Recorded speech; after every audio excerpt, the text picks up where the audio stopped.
to another episode of Tactical Enlightenment. Our YouTube channel is dedicated to all things Bannerlord related, and in this episode we are going to be dedicating this episode to the incredible power of the Battanian kingdom. Now, the main reason I feel that their kingdom is the best kingdom is because of these true troop units alone, right? The Battanian Fian champ and the incredibly underused and versatile Battanian Wildling. So now what we're going to do here is we're going to give the enemy forces an equal amount of their tier 6 banner knights, but we're also going to give them a bunch of additional troops so that we're outnumbered by 50% Vlandians here. We have a bunch of wildlings and 240 Battanian Fian champs, and using some tactics here, some obviously fairly advanced tactics, we are going to try to destroy this force of Vlandians that outnumber us by 50%. What we're going to be doing in this episode is effectively raising the stakes with each battle. We're going to play custom battles over the course of different battlefields that are more or less neutral, I would say. In fact, if anything, they favor our enemy, right? We're not using incredible forested areas that might be a disability to cavalry.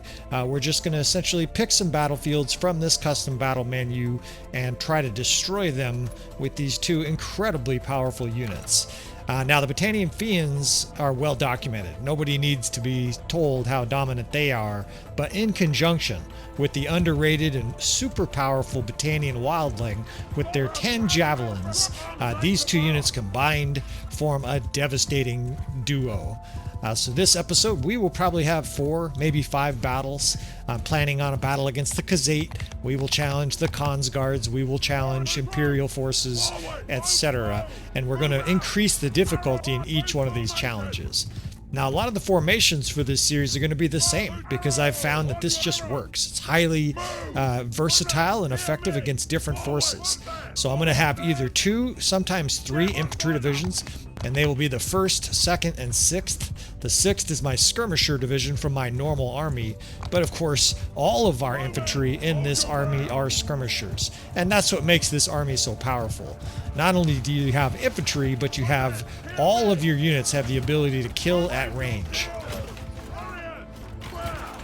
Now, I'm going to be using a lot of squares here. We will square the 2nd division especially. It's our smaller bait division. But I will square the larger division too, depending on the situation. Of course, we're going to be doing kiting. We don't need to stand toe-to-toe outnumbered by 50%.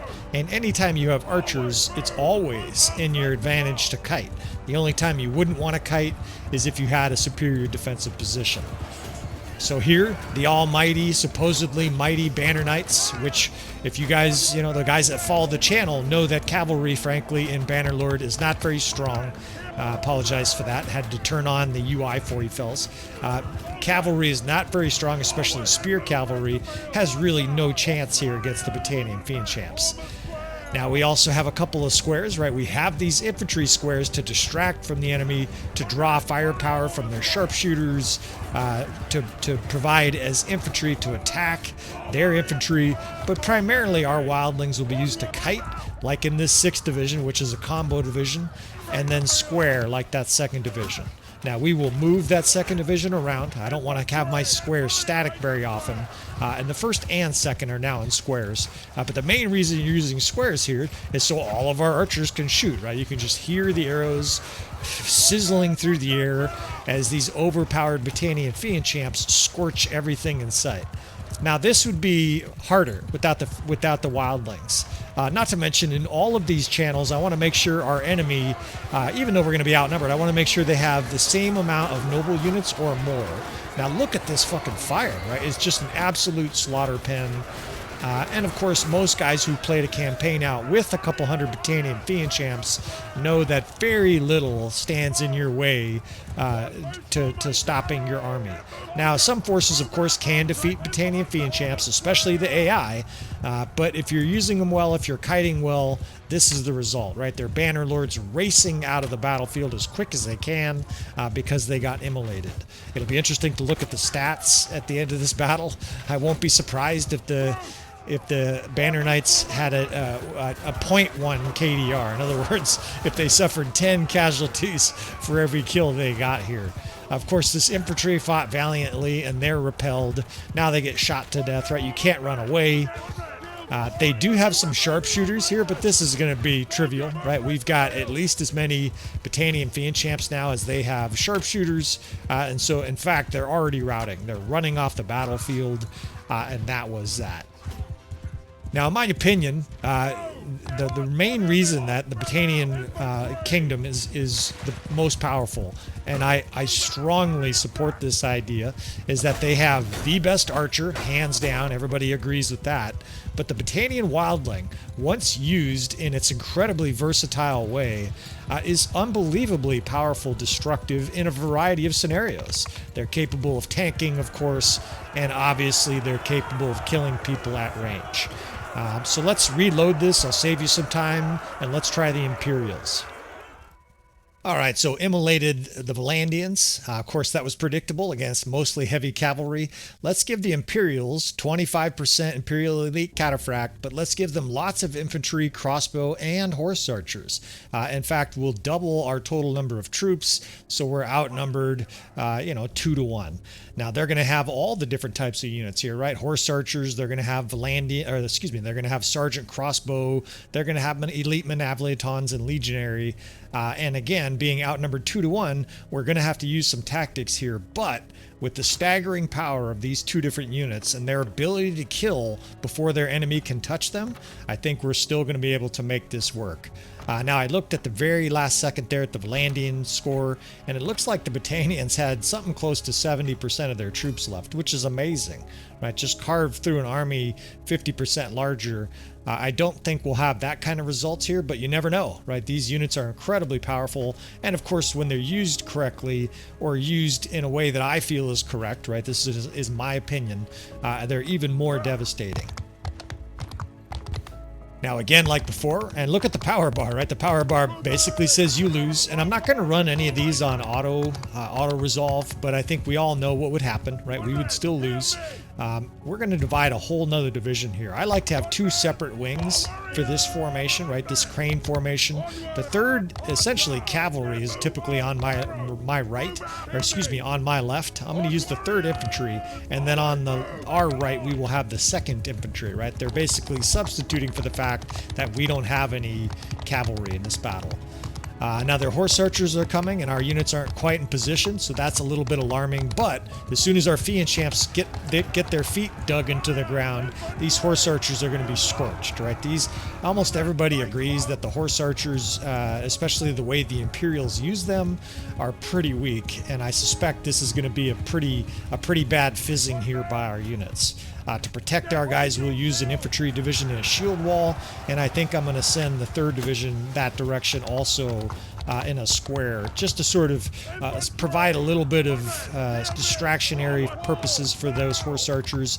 And this shield wall, put right in front of the archers, obviously protects those guys somewhat from archery shots.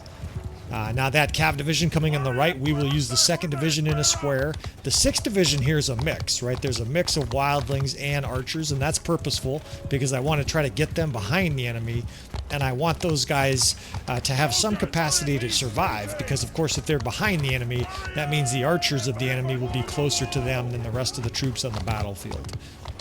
Now they're getting some kills here, right? It's mostly their horse archers at this stage, but an occasional archer is scoring some kills. Now here we're going to have some kills, right? That's like 100 elite cataphracts charging our little square, and we'll see how these guys do, right? They're all with their spears out, and they ate some javelins there and turned around. Now I don't know if that's bad coding, but the enemy did not like what was happening there. So I have this 1st and 4th division, and I think we're going to get tricky with the enemy here, right? We're already going to start to form our square. The 5th division, I'm going to wait until the enemy is right on it, because point-blank archers do more damage. Now we'll move them back. This is the 6th Corps, and they're kind of embroiled with the enemy cavalry, but this is fine, right? Obviously, when the enemy has this many cavalry, you're going to be dealing with heavy cav charging through your units. These forces can take it. Now look at these skirmishers here just firing away. And I haven't covered this yet, and I'll cover this while we start to form this kill box. And this is indeed a kill box, for those wondering. A kill box is effectively where you surround the enemy on all four sides with ranged units until they're absolutely fucking killed. They just have no ability to fight back, right? The AI simply does not have the capacity to break them into separate units, and hence it's automatic death for all of those guys, right? As long as we keep our distancing there, they are all dead. Now, part of the reason that the Wildlings are so dominant is that there are very few units in the game that get 10 javelins. In fact, I don't know if there are any other units. I know that the Lake Rat Wreckers get 2 stacks of javelins, and that's quite rare in itself. But I think the Wildlings are the only one that have 2 stacks of 5. Which obviously, apart from companions, makes them the best skirmisher in the game, bar none. They also have exceptional endurance. Is that the right word? Endurance? So they, not endurance, what am I thinking of? Athletics, that's what I'm thinking. So they move fast, right? Which is obviously optimal for a skirmisher. Now everybody knows they don't do well toe-to-toe against the legionary, but we don't need them to, right? They're simply throwing their javelins like they're an elite athlete in Greece. And this, I think this Northern Empire infantry is routing already. In fact, a lot of their forces kind of seem like they're routing. So let's put the hammer down here, right? The first division can be told to charge. There, you can see their infantry is just absolutely fucked here. They're surrounded. The death spam is unbelievably green. And now we can start to move up and eviscerate their archers. Their infantry is routing. They've had enough. Their archers seem to be charging. I'm not quite certain what this is. I'm not going to fight a huge amount in this series, but I can't resist just cutting the heads off a few sergeant crossbow here. They look like they're routing too. And this is going to happen in this series, right? You saw it in that first battle. If the archers realize that their infantry got liquidated without even scoring a kill, their archers will rout as well. So another staggering victory here. In fact, we had more than 75% of our troops survive against twice as many opponents as us of the same quality. All right, so we've already shredded Vlandian's heavy cavalry. We shredded a mixed imperial army. Let's take on a ferocious foe here. Let's get crazy with this one. Let's do 20% of a Sturgian Empire force being their Drudzinic champion, right? These nasty spear-bracing elite units. Let's give them 70% infantry, right? That'll mean a full 700 infantry on the battlefield, and then we'll also give them 100 archers just so they have support, right? So this is now 1,000 versus our 400, and again, they have the same amount of noble units as us with our 50% Battanian Fian champs. All right, so we're on a battlefield that does allow some kiting. There's a little bit of terrain. There's some rivers. No battlefield, unless you're like on some kind of a black, canvas like they did for the Matrix, is going to be free completely of terrain. And we will use this, right? This is an incredibly difficult challenge here. We're outnumbered 2.5 to 1. By a massive infantry force, and they're going to have heavy cavs storming through our midst too, right? So I'm going to configure our units here a little bit different than I have a few of the other episodes. Again, I effectively want a bait ball. We can do the 2nd, 3rd, 8th. I don't know if I want to use the 8th. Let's just do the 1st, 2nd, 3rd, and 6th. And again, the 6th is the mixed division, and the 4th and 5th again as our archer divisions. Now, the Battanian Fians are doing the vast majority of the killing, but I really do feel that these wildlings are what are making these battles possible. I know you can win lopsided battles with nothing but Fian champs, but having those defensive squares and the ability for them to throw and kill javelins while they're in a square or while they're protecting the Battanian Fian champs from arrows, for example, is highly valuable. Now, not to mention, of course, we're not going to use 400 Battanian Fian champs against 200 of the enemy's noble units. That just wouldn't be fair, right? So as you can see, they have 200 noble units. We have 200 noble units, and then we have 200 infantry, and they have 700 infantry and 100 archers, right? This is not a battle you're supposed to be able to win. The power bar looks very grim for us, right? There's a small slice of green to the right up there. And the enemy moves in here. Now, I'm using the RTS mod just to save you some time. I'm always trying to expedite things for you fellas. I know I'm long-winded already, but I do want to show you most of the action from these battles. So now that rock over there is going to help us a little bit. I'll be watching that cav division, and I think we'll pre-kite a little bit, right? I want that cav division to take a beating as they come in. The Drudzinic champion in my opinion, is a really good noble unit. And I don't really want to say there's a bad noble unit, although I guess if I had to choose one of the noble units, I think I might say the Banner Knights are the worst. Although Imperial Elite Cataphract don't do particularly well in battle either. You know, in battles where you tell them to charge, they're not particularly useful. Now look at all the javelins flying, but you hear the sound they're making. It's striking shields. So what are we going to do? We're going to get them off to the enemy's side. Right? We're going to pre-kite here, just like the last battle. We'll be moving these different units around. I have these two squares, the second and third, and these fourth and sixth archers will start to form wings around this big block of infantry. It's more than a big block, right? That's a Titanic-sized infantry block. In fact, without the Battlesize mod, you'll never see a bigger infantry block. There's a full 700 Tier 5 infantry right there, all holding their shields up, right? Except, obviously, the line breaker, and you could make an argument that they shouldn't have any line breakers here because their troops are rarely going to reach our units. Now they reached them a little bit over here, but I was able to kite them out of there before they got slaughtered. And again, what we really want is we want our guys throwing javelins into these guys, because as much as the Fian champs are doing damage, those javelins cause major damage. You can see they're just kiting back, throwing their javelins. Again, I have the third on this side, and on the far side, I'm keeping an eye on, I have the second division in a square. Now, those divisions are going to get destroyed. That's all there is to it. They're being shot. They're being stabbed by hundreds of horsemen. If they get caught up by the infantry, they're going to get swallowed up by an absolute mosh pit. But the 4th, 5th, and 6th are where we're doing our damage. And this first unit, now that I got it away, is going to be able to join the party as well. So it's 4 full divisions. And even that division, the 3rd unit, you can see even in a square, they're still throwing javelins. So this 1st and 4th, I normally don't have my units together like this. In fact, we're bound up. We need to quickly get these guys moved back. I'm getting stuck on these enemy horsemen, stabbing our guys in the face and shit. We're going to pull them up this hill and all out kite over here. Now behind the enemy, we're going to start to pre-kite in the direction I'm planning on going, which is to the enemy's current left. Where I am now is where we're going to continue to pull our units.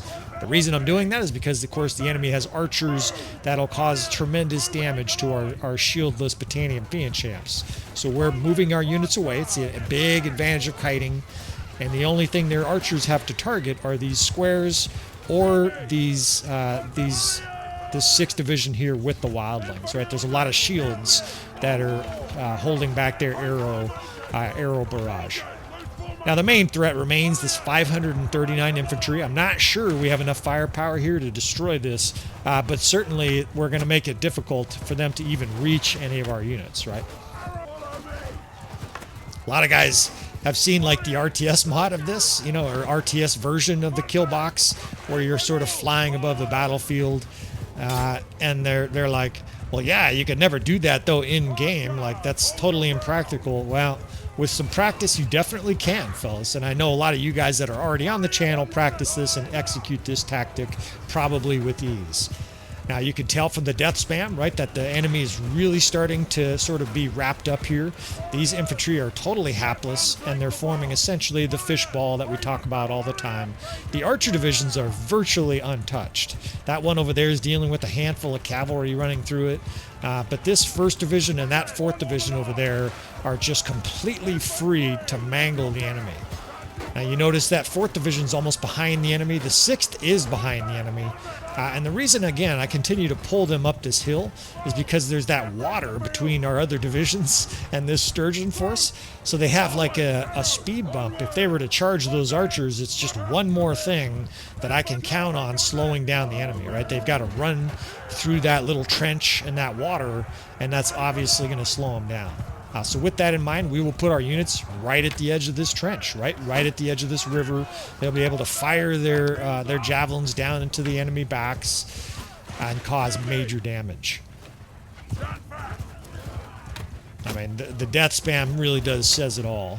This is actually going much better than I expected, simply because we've been able to kite effectively. Of course, if your units get caught up, like these guys almost got caught up, the enemy, you'll usually hear them charge, right? They'll roar and get excited. But if you can pre-kite, if you can be Johnny on the spot with your formations, just like that, we move the first back. A big shield wall group like this really cannot reach your units. Their only hope would be cav support, and of course those 200 Druzinic champions got melted. You can sense the helplessness here for the enemy. At this stage, they're probably close to routing, so we're going to swallow them up with this first division. What we want to do is make sure that these guys rout, that none of them fight, so we're going to surround them with infantry here, and then we're going to turn our wrath on their archers. Whoops, they're hitting me with throwing axes. And they got like 3 kills there and just melted away. They're all fleeing. In fact, I'm not even going to go look at their archers. You know why? Their archers are going to rout. This battle is over. Right there. Infantry, 700 tier 5, and every single guy here is tier 5. 700 tier 5 Sturgians just ate shit, completely melted, and this battle is over. Our guys roar for fucking joy. And admittedly, these tactics are advanced. This is not the kind of thing that you picking up Bannerlord last week will be able to do tomorrow. But with practice, and more importantly, an understanding of the strengths and weaknesses of the kingdoms and the troops, you too can do this. Look at this guy. This guy's chasing him off the battlefield. He's still shooting. He's like, I'm gonna get some kills here on these bitches. I remember that year, 12 years ago, where they raided our village. Fucking, that was my sister's house. Fuck them. And look at this stunning result. We still almost had 75% of our troops survive against 1,000 units, including 200 elite Druzinic champions, right? Their Druzinic champions had a pathetic kill rate, right? What is that? That is indeed. It's like a 0.07 kill rate, right? And of course, the Fian champs had 800 kills. That is the absolute epitome of dominance.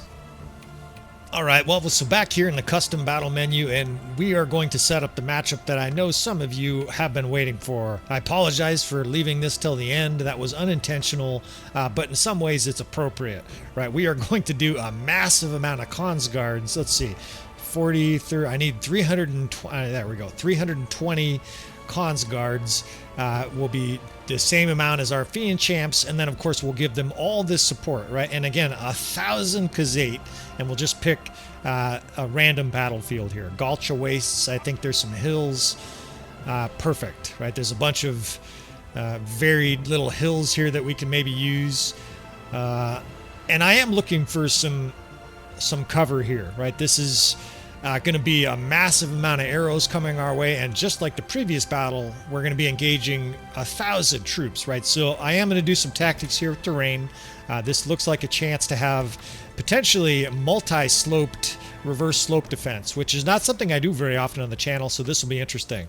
Reverse slope defense is where you're on the other side of a ridge from an enemy, but against horse archers, right, they just simply go over the ridge and shoot you from behind. Well, not if you have a bowl, right? Not if you have an area where that's ridged all around you, and I think this is going to work. This area right behind here, I think will work. Now, initially, I want to give them a barrage of arrows, right? So we're going to, let's see, let's get the 6th. Let's get the 6th in front here. That way the shields help a little bit. This 5th and 4th division. I'm hoping these guys can really do some major damage to the horse archers, and then we're going to retreat behind us to that bowl. I got to take a look at this thing here a little closer. Come on, boy. Come on, boy. But there's some ridges to it. There's a very high end over here. That's going to keep them from really attacking us over there at all. And of course, this ridge here to our right is going to work precisely as we hope as a reverse slope defense. As their archers, infantry come up to us to try to support their horse archers, we will be able to hold that line in a most savage manner. So this initial stage, right, we're sparring with them at long range. Obviously, we have no cover at all here. But because they're only horse archers fighting us, and we have these shield walls out in front, I think this is a tactical victory for us, right? In other words, I think this is a good tactical exchange for us.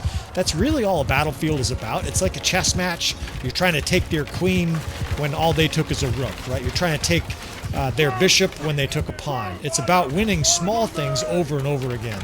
And it looks to me like we're achieving at least a 3-to-1 kill rate, which is what we need.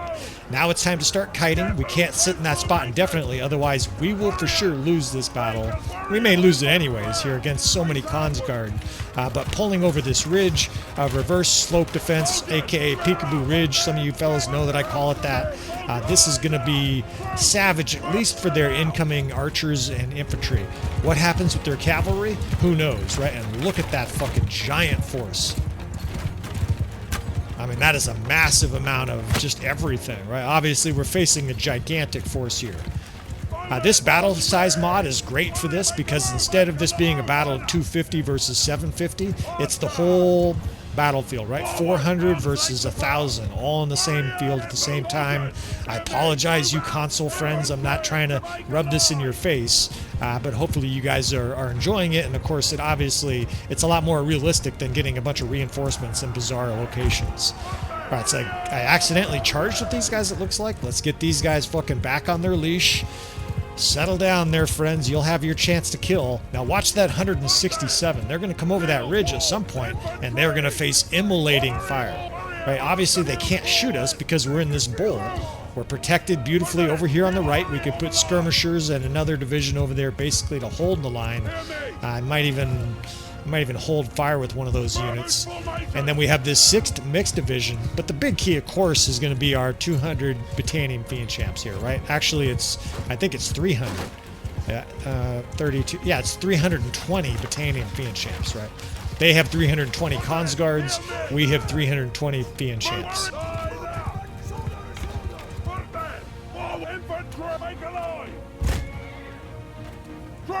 So bringing some infantry down here to face that cavalry wall that's coming. Unfortunately, their horse archers are playing cagey here. I was hoping they would be a lot more aggressive and kind of suicide. It does look like the enemy's preparing a multi-sided charge here, which is bad for us, but that just makes it more interesting for me, the tactician, right? I've got this division down here we can square. We can feed this to the cavalry down here. I've got the 6th division we can position so the shields are out in front. The other one can hold the line there. Of course, the archers do the rest. It's a beautiful sound, isn't it, right? Just hundreds of Battanian Fian champs shooting as fast as they can. It's so fucking savage. I mean, they do deserve to be nerfed a little bit. I think the easiest nerf, if I was running Tail Worlds, is I would just make their two-handed sword, their two-handed skills, solid. I would give them like 140 two-handed or something. Because the fact that not only can they shoot everything to pieces, but then you get them in melee, and they're like one of the best shock troops in the game, obviously that makes them a touch unbalanced. The same thing with the cons guards. They could probably lower their archery skill considerably. Now look at these archers, right? They just died. They came charging over that ridge and got completely scorched, right? I'm killing a few guys here. Look at that shit. They literally insta-routed. I heard them say, "Save yourselves!" They came over the ridge and instantly died. Now this is a problem, right? We could square this 1st division. We're going to try to distract from this huge amount of infantry. The infantry's charging with cavalry, so it's about to get messy, but we live for this shit, right? This is a fucking true battle. Let's get the 5th pushed back here. That 2nd is going to get enveloped down there. That's fine. The 1st is being pushed off to the enemy's right. Hopefully that attracts a lot of attention. While your archers are moving, you're quite vulnerable, but it's temporary, right? They're already establishing on that high ridge over there, and that's going to give them protection from infantry and elevational advantages to shoot down onto the head of all of these infantrymen, right? And it's messy, but I think we're winning this, right? There's an awful lot of green in there. You have to remember, too, because the enemy's so packed in there with infantry and cavalry, almost no Battanian Fian champ arrows are missing, right? If it misses the infantryman, it's hitting the guy next to him who's a cavalryman. And I see a lot of the Khuzait forces routing. I think they're routing. They're running off the battlefield, at least. If they're not routing, it's strange behavior. Now, I wish I could confront these archers a little bit more. They're definitely shooting some. But again, our Battanian Fian champs are more than capable of fighting them in melee. Now, their infantry just routed, right? So the infantry got scorched, and they're out of here. I don't know what their archers are doing other than charging. These guys insta-died. They all just died. I think they're trying to rout, actually. And maybe it's almost like the samurai charge of death, right, of World War II and whatnot. They would just charge and just get killed. You almost feel sorry for them. Except they're digital pixels, right? So kill these bitches. We can't stop them. And that pretty much, we can't stop them, pretty much summarizes this episode, doesn't it, fellas? I mean, this was awesome. This exceeded even my expectations. For the record, I did take 2 shots at the 2nd the second battle? The third battle, I beg your pardon. The Sturgian battle, I did have to fight that a couple times to achieve success, but all of these other battles were one-shot wonders, right? In other words, we tried it once and we were successful. I guess it's not technically over. They got some horse archers, but look at the power bar. Look at our position here. This battle is over. So 4 out of 5 of these battles, if you want to think of it like that, were successful. The battle where we lost, the kiting wasn't great, and the Drunzinic champions did a pretty good job of cutting apart our units as we were moving. But ultimately, that second attempt was even more devastating, obviously, than any of the other battles. Although this is probably going to be close, and I actually thought we were going to lose this battle against Khonsguards, archers, infantry, heavy cavalry, all at once. But this bowl was perfect. And it also exemplifies how tactics, you guys come here for tactics mostly. Maybe you come here to learn some words that haven't been used, by English people in 100 years, like assiduous and supercilious. We will continue to sort of expand your vocabulary, including your profanity, but we will do our very best on this channel to continue to show you tactics that'll help you succeed. This game is just a tactical masterpiece. The game itself is pretty clumsy, but man, are the tactics fun in Bannerlord. So over half our force survived here against this ferocious Khonsguard-led Khuzait force, just cut to pieces. 1,000 troops, and most of them frankly got immolated. Like those archers, they came over that ridge. I'll have to watch that again because that was exceptionally savage. And they just melted away. All right, well, I've talked long enough. Hopefully you guys got something out of this episode. Hopefully at a minimum you were entertained. I appreciate you fellas. Of course, you want to hit subscribe if you want to see more from our channel. If you want to see more tactics and stuff like that. Again, hit like, please. I appreciate that. Leave any comments if you haven't. With all that said, friends, there's one guy left here. We're going to wrap this episode up. I will see you guys next time.